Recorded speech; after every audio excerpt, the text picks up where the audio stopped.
Well, thanks everyone for being here. Thanks for having me, and just for being here to learn more about how you can support people in the LGBTQ community, how you can be allies. So my name is Alexander, and I run Arrive Therapy, which you can find at arrivetherapy.com. So it's a group counseling practice, and my background is in family counseling, traditional mental health counseling. I never really planned to have a practice that really was trans and queer focused. But as I started transitioning in my mid-30s, I was already a counselor, had been a counselor for quite a few years.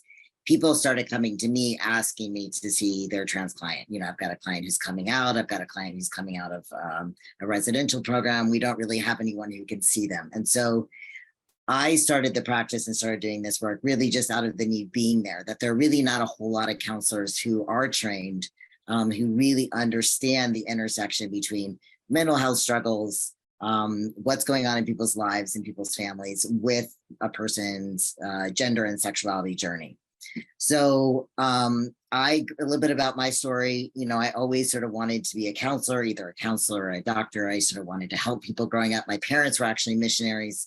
They were very religious, very conservative. And so I think I picked that up from them. I wanted to do something to help the world. And when I came out at 17, I came out as a lesbian. Back in the time, I lived in Tennessee, in a very sort of southern part of the country with a very conservative family. That was very difficult for me. And so, you know, I sort of had my own struggles around how do I accept my family? How do I get support? I really didn't have family at that time that supported me. I still was able to get my bachelor's degree and my master's degree and went on to sort of start working with kids and families. I moved up to Pennsylvania. Partly I say like I'm a refugee from the South. I just sort of had to get away from the really like the heavy sort of religious and conservative part of the country, which at the time I thought was difficult. And now I realize like it's so much more difficult now, like things have gotten even worse, despite the fact that even in the southern or rural parts of the United States, there's lots and lots of loving people who are allies, who are open-minded. So even though I moved away, I know there are lots of good people in those states. So my practice is in Pennsylvania. And as a part of what I do, obviously we do lots of counseling. I employ 10 therapists that work with me.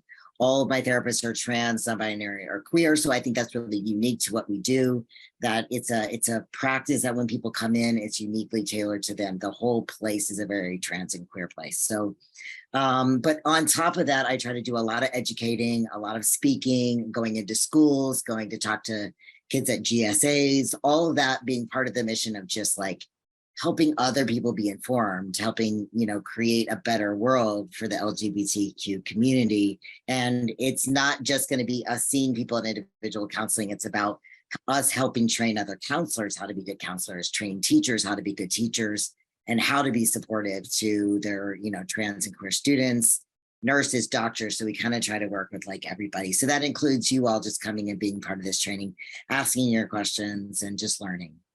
So that's a little bit about me and my background, how I ended up doing what I'm doing. What are the main reasons that your clients come to you? Like, what are they seeking guidance on, or what do you help people kind of deal with or work through? I would definitely say it's a combination of things. It's sort of like people come because they have, you know, what we would consider like normal mental health struggles, anxiety, depression, bipolar disorder, eating disorders, all those kinds of things, relationship issues. Many people want to come to a counseling practice where they don't have to explain who they are. They want to know they're going to be understood. They don't have to prove who they are. They don't have to prove to us that they're trans, or they're not going to, you know, maybe be misgendered by their therapist, that type of thing. So we get people who want to come just for their traditional mental health stuff. Then we get other people who come because they're really in different stages of change. They might be realizing that they've been trans for a very long time, and now they're at a place where they really need to explore this. We get people who really are not sure about their identities, and they just need a safe place where they can come talk about that. We get a lot of parents who are really scared for their kids. Maybe their kids have come out as gay or trans, or they may be gender nonconforming. The parents are really scared. It's often the parents that we're working with that like, your kid will be okay. Your kid is going to be okay. There are safe people in the world. And really helping the parents find the support that they need, finding the resources that they need. So I would say those are the biggest three camps that people fall into. The ones who are really seeking the support around gender and sexuality, the ones who are looking for more general mental health support, and then the parents that come like really struggling with their kids' identity. So we've seen, unfortunately, a really huge increase in anti-LBGTQ plus legislation and policies that are being pushed. And also, hateful comments, which social media has always had that, but there's definitely been increases because of all these policies. What impact have you seen in your work because of this kind of hateful rhetoric that is going on now? I would say definitely like a lot of increase in fear. People just are afraid. They're afraid about the future. They're afraid that, if they don't start transitioning now, that they're not going to be allowed to transition in the future. They're worried that, discrimination is going to get a lot worse. They're worried that they won't be able to get their medications. They're worried about a whole lot of different things. So I would say fear. Some pessimism. People feel kind of like their morale's a little bit beaten down. If I find more time people are looking at the news, the more people are sort of plugged into Twitter and social media, the more it really affects them. I would say I would see some increase in like just overall self-hate, clients who are internalizing some of the hate. Like, I remember back when, gay marriage or same-sex marriage was legalized. At the time, I was still part of the lesbian community. And I remember there being a whole lot of increase in morale, just people feeling, it's like, why does it matter if your country or your government says you can marry? But there's something about when we get that sort of like the ability, that there's not hateful legislation happening, or there's maybe anti-discrimination laws, people feel like they feel like a big weight off their shoulders, and they feel less internalized hate. It seems to have this like psychological effect for people. So it's really like damaging to our clients. And I would say that there's probably more suicidal ideation, more kind of like self-hate. I think part of our role as counselors is to help people stay positive and help people stay hopeful, and to sort of plug into like where they can make a difference.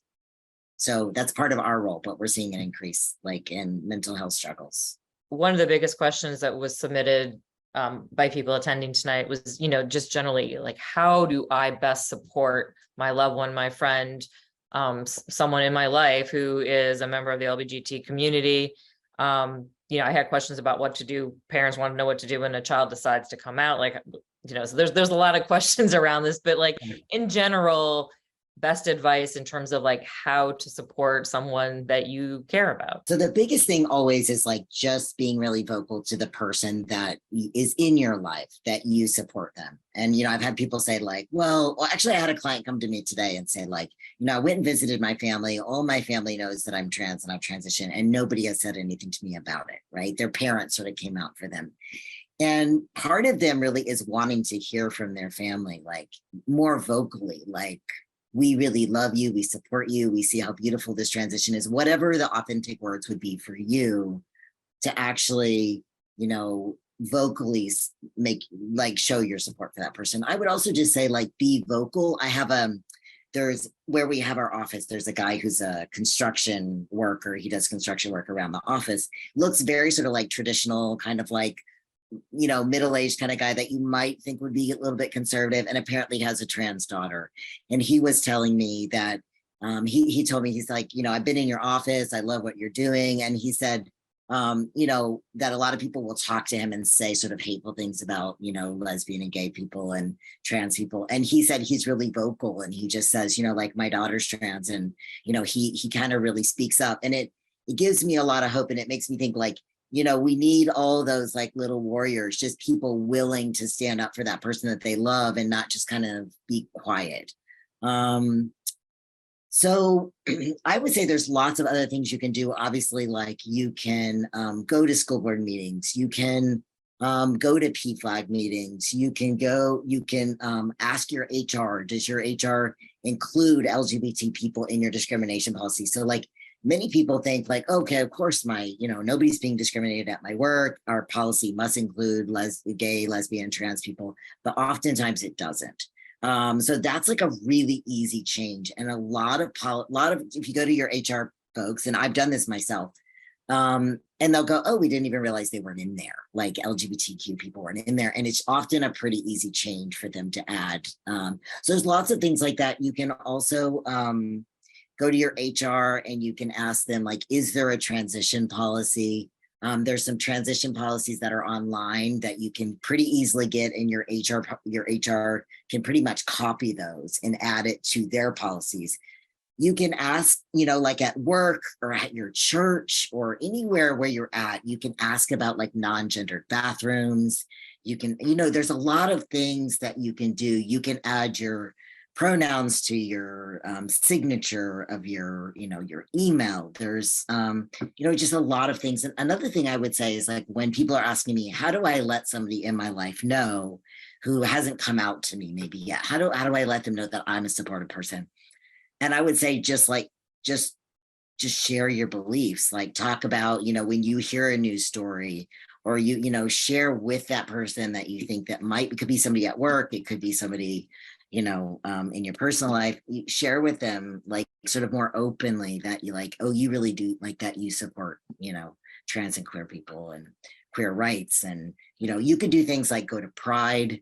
One of the coolest things that my brother did was when he first had my niece and nephew, he was like, I'm going to take them to Pride, like, I want to support you and I want to show you that. He'd always been very supportive of me, but he was like, I want to show you that, that I'm supportive and I want my kids to see that. So they so there's lots and lots of like little ways, if I'm, your niece or your nephew, or I'm your, uncle or whatever it is. And I go to Pride. If you're somebody in my life who's trans or queer, I'm going to go, oh, like that person like is supportive of me. You're making an active effort. So again, there's lots and lots of ways, but they don't always have to be like big seismic things. It can be like lots of little ways that you can show support. The one question that was also kind of consistent was, I think there's a lot of angst with parents or grandparents, specifically when they have, a child or a grandchild who is coming out to them and they don't want to say or do the wrong thing. So like, what advice do you have for parents on like how to handle that situation, how to approach that,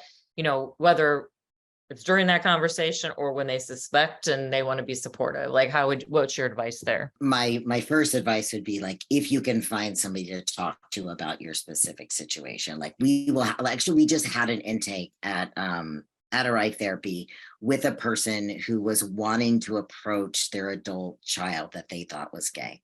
And they said, like, I really just want to know my kid. And I feel like they're holding something back from me. And I think this is what it is. So they came and they did a whole 1.5-hour session with one of my clinicians about like, what's the best way for me to approach this? And it's so varied based on the person and your relationship with that person. So, but what I would say is like, if you can do that, that's like the gold standard to me. Like really talk with somebody who can walk you through it, even if it's one session. Secondly, and it could even be calling up PFLAG, it doesn't have to be like a paid therapy session. It could be somebody, who knows a little bit more about this kind of stuff. Second thing would be like just telling that person how much you love them and that you support them. And if you say something that's hurtful, that's not your intention, and say like, I want to know if I said something hurtful. And if I say something hurtful, it's out of my own ignorance and I need to learn. And just like being really humble about that and just saying like, at the end of the day, if I say something that's hurtful, it's not because I don't love you and I don't support you. So just like keep coming back to that, like, please tell me if I've said something, please explain to me why I shouldn't have said that or how I could have said it better. So I think just having that curiosity and that humility is like what you want to approach people with. Because of the time we're in, where you're seeing so many anti-trans, anti-LBGTQ plus policies in schools, do you have any special advice to offer like educators, librarians, school administrators in terms of what's going on and how to support students in their school? It's not exactly special advice, but what I would say is that whenever I go speak with teachers and guidance counselors. I always encourage them to remember that they're on the front lines, that many, many kids come out at school first. They come out to their friends and they come out to their guidance counselors. Often we find that to be true, even if they have supportive parents. It's like kids are so much more afraid of the rejection of their parents or what their parents might think, or if their parents are going to like, accept them or not accept them. So they sort of like try it out at school first. And so often, that guidance counselor, or it may be a teacher, it may be a PE person, you're the first person. So just knowing that it really is important how you respond. And again, just responding with like, thank you for telling me. I'm really honored you trusted me. I really care about you and I accept you. And just remembering that there's a whole lot of advocating you can do at school. We've got kids who, we find out, the parents bring them in and then the parents find out that they've been out at school for like a year, they've been out at school for 2 years. And so knowing at school, there's lots of ways from like, navigating bathrooms for kids, gendering kids correctly at schools, really being a safe person if a kid's getting teased or bullied, being somebody that they can come to and taking an active stance to support them at school. And all of that can be done without calling parents, talking to parents, because you don't really know if the parents are going to be supporting that. So you mentioned PFLAG. So other resources that you recommend, books, organizations, places for people who are looking for more information or ways to be supportive, where would you send them? I would definitely say like PFLAG is a really good place to start. Because the reason I say that is because PFLAG is very local to your community. So like my local communities, there's different support groups. There's support groups for LGBTQ teens, there's support groups for parents, there's support groups. There's a lot of different support groups, but most of those are like kind of local to your community. And those are the ones you really want to get plugged into, because each state is so different. Like the laws in each state are so different. The situation is so different. It's really ideal if you connect with local support groups, and most places will have some, even if it's not super local, it will be within your state. So I think that's good. There are some more national support groups. I'm not like offhand, I'm not really familiar with, there's lots of places you can call, like the Trevor Project and PFLAG and some other places that if you call them and say like, where do you have support groups? So that's the kind of thing. And there's books online. I'll be honest with you, like the vast majority of the books that I know are specifically for like trans folks, not less for like LGBTQ, because my practice is so focused on trans folks. So I didn't feel like I had like a really helpful list of books, unfortunately. Okay, so I would like to switch over to some questions that we did get, like I said, submitted from attendees tonight when they signed up. So one of them was, how do I help keep my child safe while also encouraging them to advocate for themselves? Because of the times we live in, obviously that can be very fraught right now. This is definitely a difficult question. And I think as, we get that a lot from parents. Like I want my kid to be safe. I don't want them to be hurt by people. I don't want them to get bullied. I don't want them to get beat up, all those kinds of things. Some of that you as a parent, you won't be able to stop.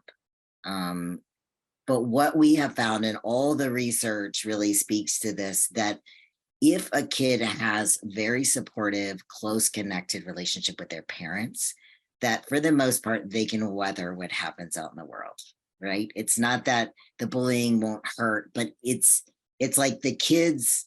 So I forget what the statistics, but like, like trans kid statistics are like 40-60% like attempt suicide, something like that. It's a really high percentage.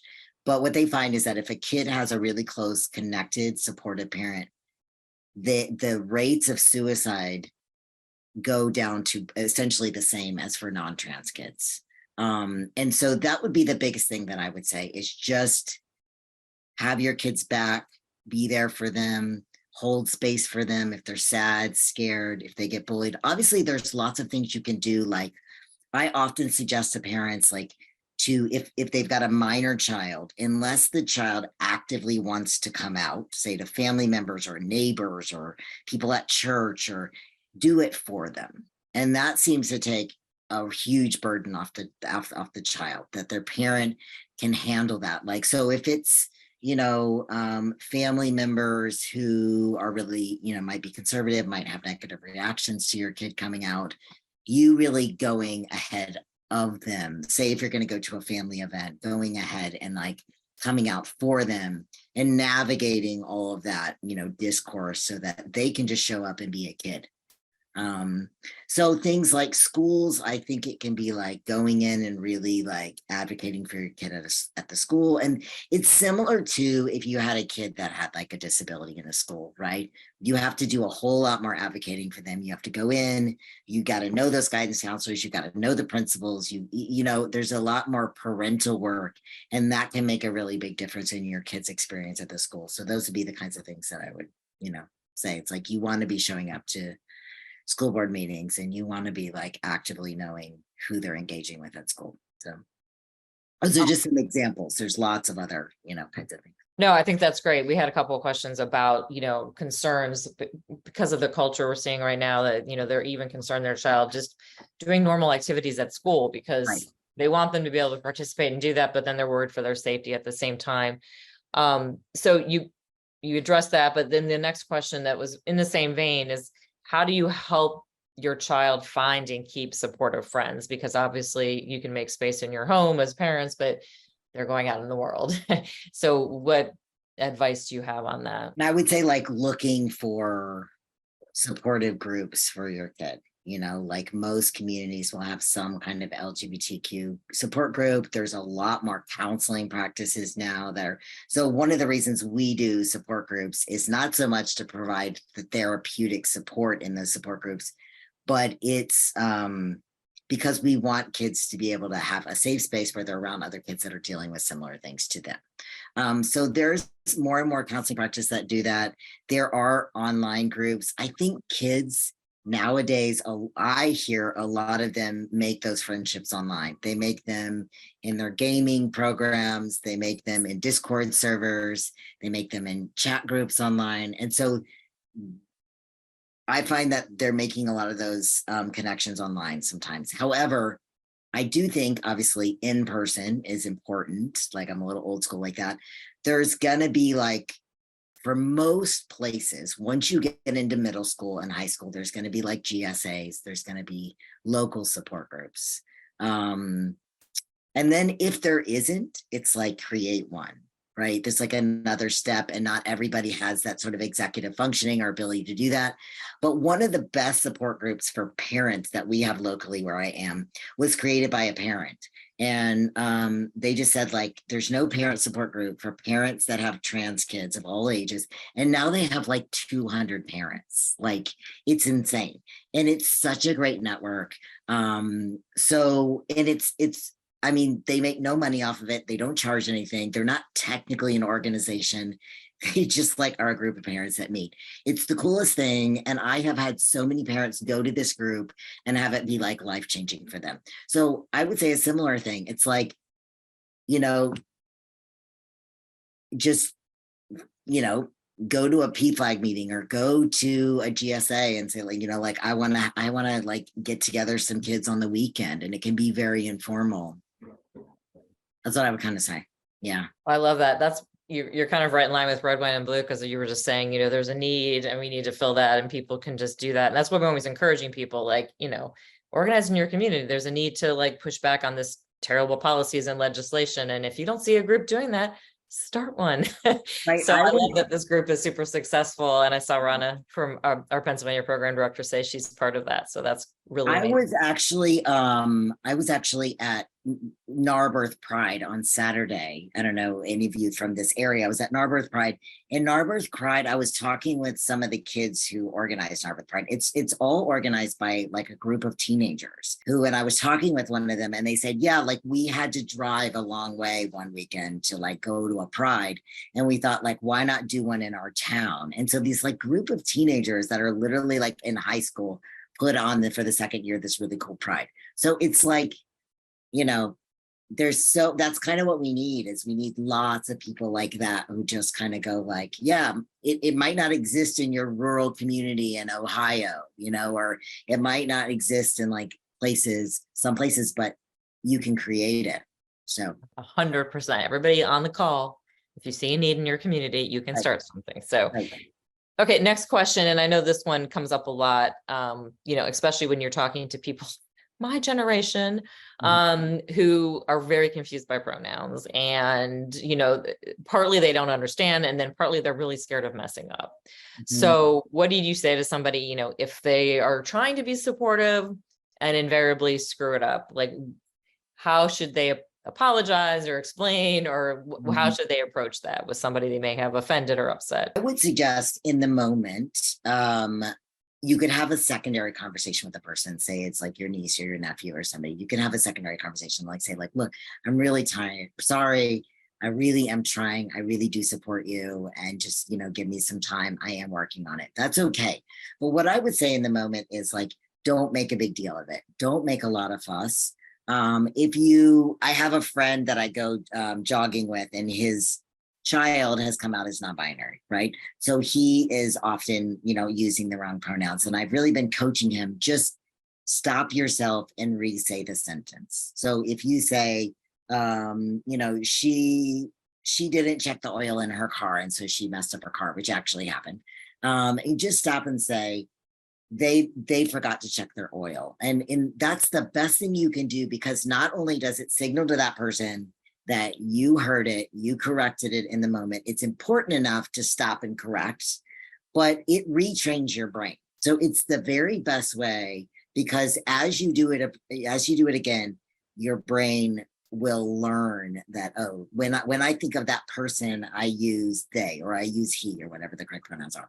So I just really encourage you, especially if there's a lot of people around, don't stop and make a big deal out of it. I'm so sorry, I messed up, like, don't make it really about you. Just like correct yourself and move on. And then if you want to have another conversation with them later, in private, that's okay. Okay. This is kind of a broad question, so feel free to answer however you feel. I'm trying to word it in a way here that I think encompasses the question. So basically, so many people are trying to get up now and advocate and be allies, talking at school board meetings, talking to their neighbors. But what are things people, or are there things people are saying that are just actually not helpful or hurtful or misinformation that you hear frequently, that you maybe want to tell people, like, take a pause, think about what you're saying? Right. The biggest thing so ideally I would say is whatever it is that you want to say. So you're going to go to a board meeting, or you're going to speak in front of someone. If you can find someone to go to and say, here's what I generally want to say, how does this sound to you? I know for me, I don't expect people to be experts at this. So for example, as part of my practice, we run a consultation group for therapists, teachers, nurses, and it's free, because I want people to have a space where they can come and go, like, hey, I'm not really sure how to talk to a parent about this. And we sort of give like free expert advice. So you may not have access to that, but if there's anyone that you can talk to, so I would encourage you to sort of like rehearse what you're going to say with somebody.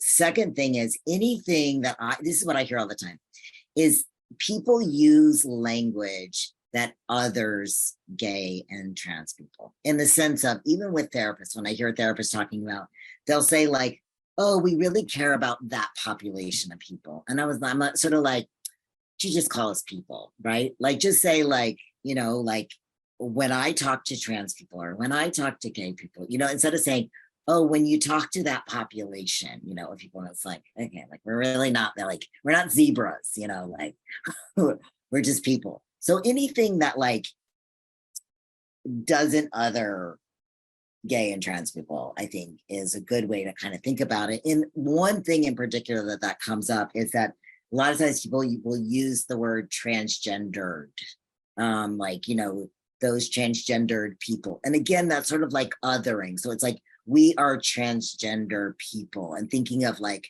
transgendered is a noun and transgender is like an adjective. It's like, I'm a father, I'm an American, I'm transgender. So thinking of just talking of our identities as just part of who we are as people, and not like we're these like weird other people out here. So that would be like the biggest thing that I hear all the time. We know there's lots of new laws that are being passed. Are there new laws people are concerned about laws that are actually making it harder to protect patient privacy or keep medical records safe. Are you seeing that, hearing that in your practice? Any concerns there? I mean, not for us as a counseling practice. Trans affirming counseling has not really been targeted yet. Hopefully it won't ever be targeted. But I do think in schools it's happening. Like we have a local, sort of in the Philly area, there's a school board that's passed some laws that's making it more difficult for teachers and people in schools to protect privacy of kids who are, wanting to use or change their name and pronouns at school. So I think there are some laws that are making it more difficult for parents to keep their kids, identities or health histories private when it comes to like sports and things like that, but not with counseling, not at this point. Somebody asked how, you touched on this slightly, but how do we handle introductions to people who haven't seen my child before they began transitioning? And I know you mentioned like parents taking the lead on some of that, but you're walking into a store and you run into the old neighbor type thing. Right. It's interesting because, as a trans person, being an adult, I'm in my 40s, there are people that will come out of the blue that I haven't heard from, since high school, right? Like, or it's like, oh, now I gotta have this conversation. But if it's your child, if a kid is, like 15, 10, 12, like whatever, if you run into somebody at the store and your kid has, say, been like transitioning or, for the last year, you probably don't know that person very well. So I would suggest, like, you don't need to stop and say, oh, my kid is trans and like all this stuff. Like now they're a she or they're a he or, whatever. You really, like, first of all, I would encourage you to beforehand have a conversation with your kid. Like, how would you want me to handle that? Is it okay if I say, oh, hey, Jamie's now going by, Rachel, or how would they, so most importantly, I would talk with your kid ahead of time about it. But you can also just say something like, oh, hi friend, oh, here's Jamie, they're using Jamie, they're going by Jamie now, or their pronouns are he, him, or, you really only have to explain that. You don't have to explain why. You don't have to explain your decision or their decision to use name and pronouns. And there are going to be kids who just say, please don't say anything, right? Like, I don't want to deal with that. That's too embarrassing for me. There are kids who are going to say, I would rather you just use my name I was given at birth because it's too embarrassing for me. And then I would just say, that's what you do. That's what you honor. And even as therapists, like, for example, we will have kids that come in and say, this is my name, this is my chosen name and pronouns. But when you talk to my parent, I'm not ready for you to use those. So that can go on for 6 months. That can go on for a year, where with the client, we're using one name and pronouns, and with the parent, we're using another. And it's just really respecting where that person is in their journey. And, 99, really 100% of the time, that kid eventually gets to the place where they're like, okay, use my real, like my chosen name and pronouns with my parents. But it's really not even for us as counselors or even for as fellow trans people to say, no, I'm going to use your chosen name and pronouns with. So really just having like an ongoing conversation with your kid about, how would you want me to handle that? And are you feeling more comfortable if I share, that with X, Y, and Z person? So there's a lot of confusion around gender affirming care. We've actually had a session on that with a medical professional as well. So I think there's a lot of confusion around like what mental health, like treatments, diagnoses, like what goes into making a determination about gender affirming care. What role do you play as a mental health counselor in that? Maybe you can explain the process for people. I do think it's different in every state, which is complicated, which makes it different. In Pennsylvania, the role that we play is really supportive, to be honest with you. It's like if a parent goes to the gender clinic that we have, or they go to a doctor that specializes in gender affirming care, and the parents are on board, the kid is really like sure about who they are, Maybe the kid wants hormone blockers, or maybe they're 17, 16, 17 years old and they're ready for, cross-sex hormones. They're ready to medically transition. There are times where we will not even be involved at this point. It's like, if the child has both parents support, it's whoever is the legal parent, then they do not have to come to a counselor.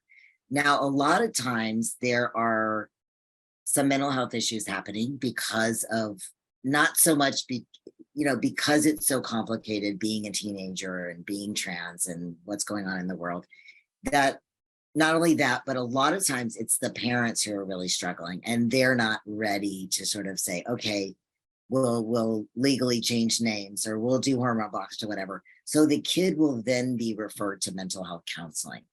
But it's more of like supportive. They don't need a letter from us in Pennsylvania to get hormone blockers, to get, hormonal cross-sex hormones, HRT is what we call it. They don't need all that. You only need a letter from a counselor for any kind of surgery. And that's true for teenagers and it's true for adults. So most teenagers do not have surgery before they're 18. There are a few that may get it like right at 17, every once in a while at 16, if you've got a kid who's been like transitioning for a long time. So really our role is supportive. Our role is to support the family and knowing what's the best decisions for them. And I always say, it's really not for us to decide what is the best decision for the family. It's our role to really support them, and together, the parents in doing their research, coming to understand things, coming to, feel confident in their own decisions, confident in their kid, what their kid wants. So that's our role. I do think in other states, it's a little bit different, where sometimes you need letters for hormones, you need letters before you can do anything. But Pennsylvania, that's how it is in Pennsylvania. One of the questions that was submitted that I thought was interesting is, are there enough mental health counselors who are trained in, how to be supportive of members of the LGBT community, or is that like a need that we have in this country? Because we already have a mental health crisis in this country. It's a huge need. I would say I am, even like with the consultation group that I have, that people that come and they want to know more and they are allies and they do care, they know very little, very shockingly little about, just like the 101 of, trans and LGBTQ identities, how that intersects. They know really nothing about how that intersects and complicates mental health, disorders and symptoms. They know little to nothing about the community, where to refer people for support services, how to get people connected to resources. Very, very little. And even, I think a lot of people care, but they're not getting that. They're not getting that education. So we need a whole lot more. So my suggestion would be that if you're going to take your kid to a mental health counselor and you don't have somewhere like Arrive Therapy close to you, lots of places will, if you're in any kind of urban setting, you're going to have somewhere similar to Arrive Therapy. Interview the therapist. Go see the therapist yourself first. Do not send your kid in. Do not just take your kid. Interview them and really find out what they know. They should know more than you. And if as the parent, they don't know more than you, then you got to find somebody else. I've been kind of monitoring the chat, but I'm going to kick it over to Julie for questions from the chat. Okay. I actually have the first question. You've mentioned GSA a couple of times, and forgive me, but I don't know what that means. It means Gender and Sexuality Alliance. It used to mean Gay Straight Alliance. Now it means Gender and Sexuality Alliance. So basically, they're clubs at schools, and they usually don't start till middle school, but a lot of middle schools, and sometimes they're called Saga, Sexuality and Gender Alliance, or something like that. So they're starting to have different names. So basically, they're clubs for gay, lesbian, trans, and allies. Okay. Yeah. Okay. All right. Someone asked if your practice does remote sessions. We do remote sessions. Yes, absolutely, we do. And we do them, we have people licensed in Pennsylvania, Delaware, New Jersey, New York, And then we will do, depending on the situation, we will see people in other states as well. All right. And then you are located in, I think somebody put in the chat, Southeast Pennsylvania, is that right? Yeah, we're located just outside of Philadelphia in one of the counties of Philadelphia. Okay. For anybody from the area, we're in Chester County.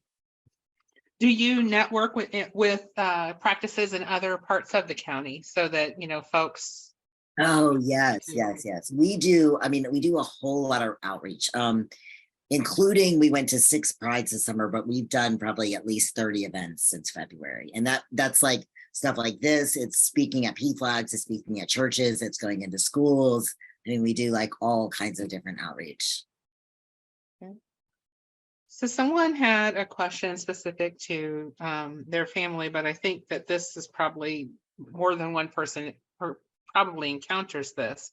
They have a nephew whose parents continue to use the child's dead name. And this person wants to be supportive of the nephew, but the nephew didn't want any conflict between that person and the parents and just said, continue using the dead name in front of my parents. Mhm. What do you suggest that person does? Because they really want to be supportive of their nephew. I would say do what the kid asks. Just use their, their birth name or their dead name when needed with their parents, and then to use their chosen name whenever possible. Like whenever they're directly interfacing with them, texting them, any way that they can use their chosen name. But I think it's really should be the kid who's driving what they're most comfortable with, and the kid probably knows best, what kind of conflict that might create with their parents. So another person asked, what can we proactively ask our school districts to ensure that LGBTQIA kids are actively supported? So what are some things that we can ask our school districts to do or not do? Well, I think you can ask them if they have gender and sexuality clubs for their kids. Do they have sort of like DEI committees? So like my kid's local school district has put together a DEI committee. And so like that doesn't, I mean, obviously it includes gay and trans kids, but it's for like really inclusivity of like everybody who might be like sort of different within the school district. So I think you can do that. I think you can ask around like, what are their policies for, changing names and pronouns? Do they have a way in their system? Are they set up for that? Do they have any gender neutral bathrooms? You can sort of like be asking those kind of questions. I would say, you can ask like, have your staff been trained on LGBTQ issues? That's the kind of thing that we go in and we do trainings with like teachers and, just a lot of times on like the 101 of how do you be supportive or, terminology and language. So you can ask those kind of things, like, would they be willing to get their staff trained? And I would say also like, in your workplaces, one of the things that we've been doing is we've been getting hired by more places like pharma and big national companies and things like that to come in and just do trainings on like, how do you be an inclusive workplace? How do you be allies? Like, different things like that. So you could proactively say like, hey, I want to bring in this person, and it could be us or it could be somebody else local to you. Either whether it's to school or to where you work. So if any of you want to do something like that at your employer where you work, you can reach out to us and, ask your employer if they'd be willing to do like a training or a talk. So, and I thought this was an interesting question. It says, can you address some of the intersectional issues with minority communities and LGBTQ plus and mental health care? Can you say that again? Okay, can you address some of the intersectional issues with minority communities and LGBTQ plus and mental health care? So I don't know, I personally see like a couple of things in this, meaning that mental health care in the Black community, as an example, because I can speak to that, is something that, the awareness and getting folks to talk about it is a thing, it's a big thing that, is being worked on. So Yeah. when you then add in, LGBTQIA, what does that look like? Even in your practice, do you Right. um, do you have anything that, addresses this? Well, I do think that access to services, the more that you add on, like if you've got then like a person who comes from an immigrant family, like say that they've got, they're an Asian family and then they're an immigrant family or they're a Black family, you add more barriers to care. And so sometimes there's, resources then become a barrier. So I think one of the things that we're trying to do as a practice, we're hiring actually literally just hired our first Black trans therapist. We've got an Asian trans therapist. And also bringing on an intern, because with an intern, we can have really low fees so that people who can't access. So you've got people, that have got multiple minority statuses have got more and more barriers to get. That's financial, it's cultural, it's just sort of like the mindset around mental health care that people often get if they're in immigrant communities or minority communities. So I think that where we're personally located, we're in a very sort of like affluent, more white community. So we don't encounter that quite as much in our local community. But what I would say is that we do get calls from people who, and that's one reason we added the intern and why I was really like wanting to add some people of color, because we had people who would call us who really wanted to see a trans person of color and we didn't have that. So I think that as a practice, we're wanting to address that, but I just think that there's some overlap, and with the different minority communities of the types of stressors. You've got that sort of like minority stress that's happening. And for some people, it's because of, their color, their ethnicity, and some people it's because they might be trans or queer. So I think there's some overlap there. Well, that was the range of questions that I had from the chat. Well, I actually have one more before we end. So we've talked a lot about supporting the kids and the youth and the teens, but I will say this, I do have friends who have non-binary children, who have transgender children. And, I see some very supportive. I see some parents very confused with different levels of support in terms of, how they are approaching that. As a friend, if I'm out or they're having these conversations, what's the best role for me to take in terms of being that supportive friend? Or maybe for the parent who's struggling a little bit, like, should I be, how should I approach that? I'm assuming I should just be supportive in making sure I'm using proper pronouns and showing that I'm behind the child and guiding the parent in that direction. I'm not sure I really worded that correctly, but this is actually very personal to me because it's happening. So I would say that, and I do this with parents sometimes, I'll say, like, I can see that you're really struggling with this. You're not ready to use your kid's chosen name and pronouns. I'm just going to let you know that I'm going to use them in my conversation with you. And, I know you're going to get there, like you're going to get there. And right now you're not ready, I think that like, if you're a friend, you can say that similar kind of thing. But I think that one of the things that I think that we do really well as a practice is we really focus on the parent's relationship with a kid. Right. It's like at the end of the day, this is your kid. And you can say this to your friend is like, at the end of the day, this is scary for you. You're confused, you're sad, you're grieving, you're angry, you're all these things. But like, how do you want your kid to feel about you? Like, a lot of times parents will say, like, I think this is just a phase. I think their friend, influence them. They learned this on YouTube. This is not real for them. And obviously it gets a little bit trickier if we're talking about like hormones or surgery or different things like that when parents, but if a kid is just saying, I want to be seen for who I am.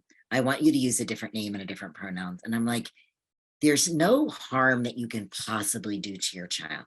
But if you're not seeing your kid for who they're telling you that they are, you're doing harm to your relationship to your kid. And that is the hardest thing to repair. You know, if your kid, and we've had this once or twice happen where a kid, you know, was like, okay, I'm trans feminine, blah, blah, blah. And the parents were very supportive, very on board, you know, changed names and pronouns, let them sort of play around with clothes and do things that they felt that they needed to do. And I've had one or two kids kind of say, okay, I actually think I'm not trans. I'm really maybe just gender nonconforming. I just don't really fit into any kind of gender sort of standards. And it was the easiest, most natural thing where the kid was able to go back to their parent and just say, like, I've been really like playing around with this. And like, I think really like I'm good, you know? And there was it really like strengthened the relationship that the parent had with the kid. And it strengthened that kid's knowing of themselves. So that would be what I would focus on, like conversation with a parent. Like, how do you want your kid to remember you? How do you want them to feel about your relationship? Like, there's so much damage that can be done when a parent is like just not willing to you could even phrase it as like explore this with your kid, you know, like you first of all, you can't stop it. So if your kid really is trans or they really are gay or whatever it is, no matter what you do, you will not be able to stop it. Even if your kid pretends to you it's not the case, you can't stop it. But what you can do is explore it with your kid and be open with like curiosity to maybe this pans out for them, or maybe they decide this is not a thing for them. And another thing I talk to parents about is I say, like, if you fight this, your kid will dig in, right? If you really want them to not, you know, be trans or be gay or whatever, it's like fighting them. It's like, there's no way they're going to turn around and tell you like, oh, I'm not actually gay. You know, they're going to really like dig in. And so those are some of the conversations, you know, and you have to have those conversations in the right timing. You know, I can't have that conversation with every parent and every time they come in. It's like really finding the time when I feel like the parent's open to it. And so you would do the same thing with your friend, just like focusing on like their relationship with their kid, which at the end of the day is, you know, what most parents care the most about. They care about the safety and the health and the relationship with their kid. 100%. Totally agree Yeah. with that. Well, we have reached the end at 8:30, so we did get through all the questions that were submitted, and we did get through the chat, which is great. Alexander, I'll give you the last minute or whatever, if you have anything you want to say, close, things you didn't get to share you wanted to say. I would just say if any of you have like additional questions, or if any of you are interested in therapy or anything, just like go to our website, arrivetherapy.com. Even if you're not wanting therapy, you just want a question, you have a question you want to ask me, you'll get an answer. I'll respond to your question and try to like point you in the right direction. So. Well, we appreciate your time. Truly. Thank you so much for being here tonight. And everybody, thank you for attending, and I hope you guys have a really good rest of your evening. So let me just tell people, somebody just asked what the website is. It's just arrivetherapy.com. So ARRIVE therapy.com. I see Rana typing. She's going to drop it in the chat. So we'll hang on there for just a second so that comes in. There we go. It came through. Okay, I'll give everybody a second. We're going to end, but I'll give you guys a second to click on that link or copy that link before we rudely just close off on you here. Okay, everybody have a really great evening, and thank you, Alexander. We appreciate you being here. All right. Bye. Good night, all.